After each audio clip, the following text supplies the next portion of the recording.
পিঠ চাপড়ে দিলেন বুম্বাদা। শুরু হলো আমার আপনজনের পথ চলা। সোহমের প্রথম প্রোডাকশনের প্রিমিয়ার জমজমাট।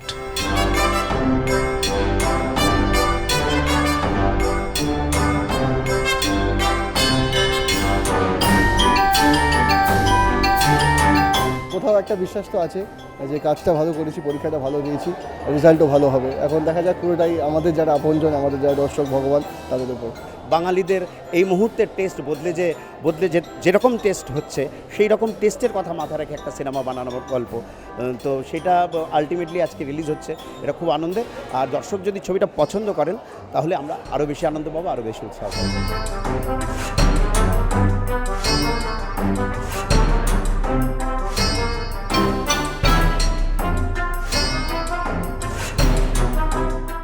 আমার আপনজন নিয়ে নস্টালজিক শুভশ্রী, প্রিয়াঙ্কা।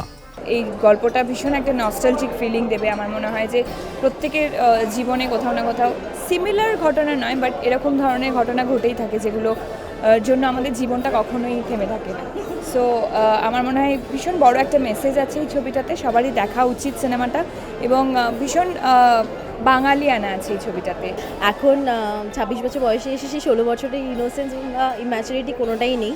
এখন আবার সেটা শুট করতে গিয়ে রিয়েলাইজ করলাম যে অনেক অনেক মানসিকতা বদলে গেছে। সেইখানে ফিরে যাওয়া, সেই ইনোসেন্ট ব্যাপারটা, মানে সেই বাবা মাকে ভয় পাওয়া, লুকিয়ে লুকিয়ে প্রেম করা, দেখা করা, তো এই ব্যাপারগুলো ভাল লাগছিলো, চ্যালেঞ্জ হিসেবেই নিয়েছিলাম। এবার দেখা যাক কতটা কনভিন্সিং হয়েছে।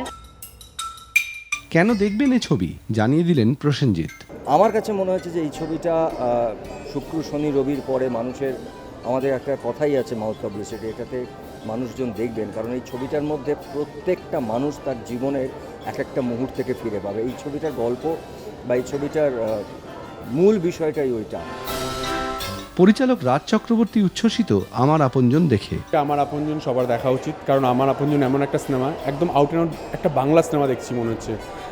বেশ তরুণ মজুমদার, তপন সিনহা, এরকম একটা ফ্লেভার আছে ছবিটার মধ্যে, এবং যেটা হচ্ছে ভীষণ ইমোশন আছে ছবিটার মধ্যে। খুব ভালো, রায়াদা খুব ভালো কাজ করেছে ডিরেকশনের, মানে খুব ভালো ইমোশনকে ধরেছে।